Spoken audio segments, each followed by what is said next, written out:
And Brandon, you're actually unique among everyone at the table because your film Farewell, that's actually a script you didn't personally pen. So what drew you to that? What drew you to that kind of story? It's like because when I was picking the film from the scripts, right? Hmm. It's just like moments I feel that I was drawn to, um, and that I felt like I can add with little notes here, little notes there. Um, I kind of feel like when I picked it, Hmm. I connected with the basic premise, and from there I kind of sat with it like, okay, if I want to shoot this, what do I want to change? What's my notes for the script? And then from there, it just kind of all right. Once I had it in my head, each um each beat I wanted to do, that's when I decided, okay, I'm gonna shoot farewell. I see, I see. So it's a thing where you were looking for a very like core premise or emotion, and that's kind of what latched onto it for you. Yeah, I think with anything, like I had to connect with it. And with all of the scripts, that was the one I had a little spark with. Mm. Um, and then from there is like a meditation. Like I was courting the script essentially. Like me and the script were having flower side dates, sipping mai tais on a beach together. And then I was like, okay, I'm gonna propose to the script now. Oh, I see.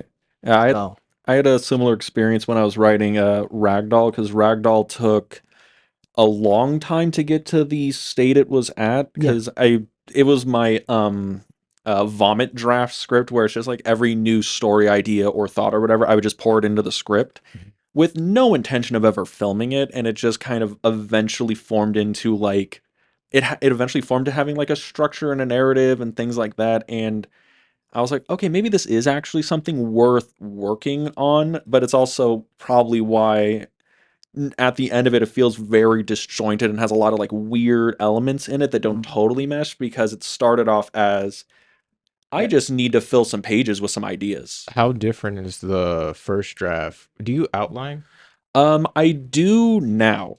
For a long time, for a long time I did it, and that's why Ragdoll versus the other scripts you guys have read are very different if you're reading them. Well, I guess the question is like, how different is like Ragdoll from the final product? The first draft of Ragdoll was 7 pages, and it got up to about 42 at the longest. And then the shooting draft we had was about 23, 24 pages. Mhm. So it went through a lot of changes. There was definitely a point where it was wieldy. it was very wieldy, very unwieldy. So the question is, if it was there something in there that you want, was there ever anything in there that you wanted to make fit, but it just wasn't working? So you're like, oh fuck it, I gotta take it out. Oh, yes, like a lot of stuff. A lot of the relationship stuff in Ragdoll, I wanted to be much longer. I wanted to have basically a whole like section where it would develop their relationship over the course of like a whole day and you kind of see what their It status is as a it couple and then it would fall it apart. would turn it more from a horror into a romantic drama at that point. Exactly. And that was the issue was I wanted to because I was Keep the horror. keep the horror elements in it. I Yeah. wanted to feel more like a Twilight Zone episode, and if I do that, I'm expanding it into areas that aren't the focus of the story but And resonated with me. and in the format of a short film, you can't have the ABC plot like you would Hmm. within a feature Mm. because each plot needs its time to, be created, metamorphosized, and then have a final product. Yeah, the short film's power is the efficiency of the The storytelling. A plot and with a small B plot. Hmm. I know with Midge and Nancy, you went through a couple of drafts on that before you eventually showed it to us. Oh yeah. Yeah, I'm curious. How did Midge and Nancy start versus how it eventually like showed up to the boardroom? I guess. It wasn't like terribly different. Like I'm trying to think, and I I don't remember what the original was. I think it was just I think Shelley's character changed the most. Um Oh, the mother it, character, the correct? mother, yeah, the mom character. Nancy kind of stayed the same. Midge, I think probably just stayed like as close to like the final output basically. Actually, Midge I think was more zany. Hmm. Yeah. So you kind of had like a pretty concrete idea of at least your like central character to Yeah. start with. So Nancy didn't change all that much during the rewrites. Not really. I think it was just situations that changed because of budget constraints and things like that. And I was like, I don't think I actually want to shoot that. I don't want to go through the trouble of it. Like, I want to like minimize it. Like, it is my first short film, and it's like pushing 25 minutes. So I'm like, let me just cut some. Mhm. So for you, what was the one thing that like you had to like take out of the script? That I really wanted to keep. Yeah.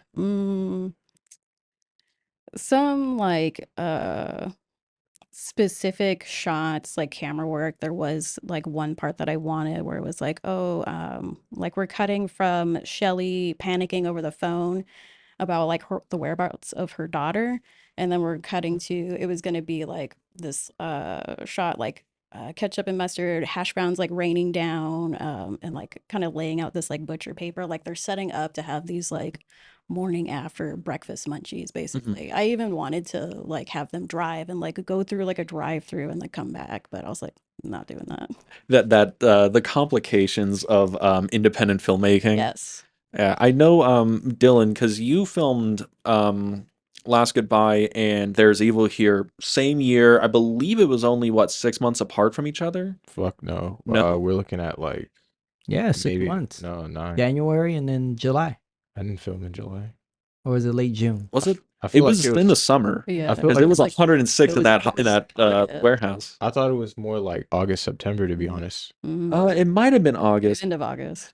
We run a professional ship here at Felix on Mars. We keep dates. Yeah. But that's still a thing where, I mean, for some people, that's a pretty tight turnaround considering you still had all the post-production to do for Last Goodbye. There was the festival runs you were going through with it, and then starting up a new project. And that's got to be a strain, when you're picking new projects and wanting to make more content and things like that. And did budget ever cross your mind when you were building those projects? Fuck yeah. I mean, Just a really honest, fuck yeah, money matters, people. hell yeah.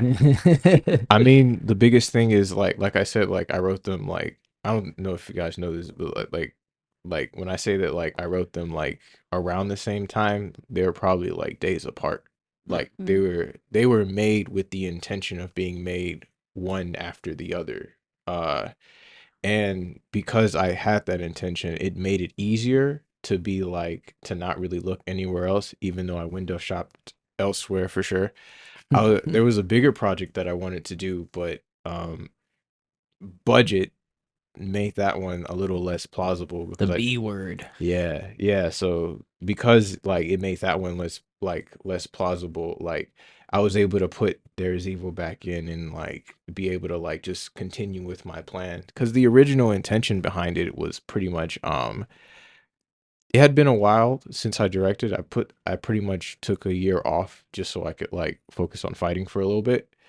And I just wanted to like dive in. And it was 2 projects where one I could, work with actors that are a little bit more dialogue heavy, and then the second one would be more where I can focus a little bit more on like the visual aspect and like just learning how to like reintroducing myself with like tension and whatnot, so that after I finish these 2, I can go on to like I could go back to like how I was feeling before I took my kind of like year hiatus. I see. But I have a question for everybody at the table. You did all your pre-production. You actors are cast, crew set. It's the night before first day of shooting. Do you have a pre-shooting ritual? Are you popping on The Godfather right before to get hyped up? What is your pre-shoot ritual? Liz? I don't have one. No, No, just not at 2 all. bong rips and go to bed. Yeah, basically. I do remember though, we had to move the production date. So like the night before I was like shitting bricks and like very like anxious. And then the next day, there was like the call about the fires and the Palisades and things like that. And so we had to push it back. What was it? 2 weeks? It might have To been the end of the 2 month. weeks, End yeah. of the month. Yeah. Once like we finally decided that, I went downstairs and played Cult of the Lamb for like 6 hours. I was like, That's got to be stressful, right? Because you already have the nerves. You're gonna go shooting. There's a bunch of people relying on you, and then Yeah. Los Angeles gets lit on fire. Yeah. How are you dealing with that? Was it just, you know what, life is what it is, gonna go play some video games Yeah, situation? absolutely. It's sort of like I just had a lot of anxiety and like tension like leading up to it. And then when we like decided to move it, it was like a big like relief. I was like, oh, thank God.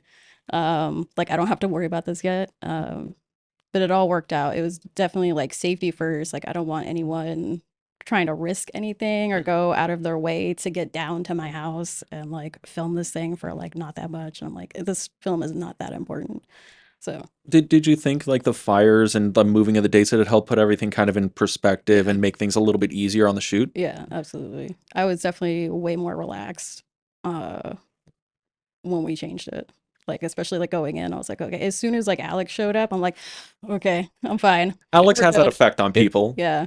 I think moving the shoot also helped because like there were a lot of like schedules that started to conflict as well. So like once like the shoot got pushed, like everything like just kind of like re-clicked like Yeah. how it was supposed to. So like yeah, that's one thing I Yeah. thought that worked out.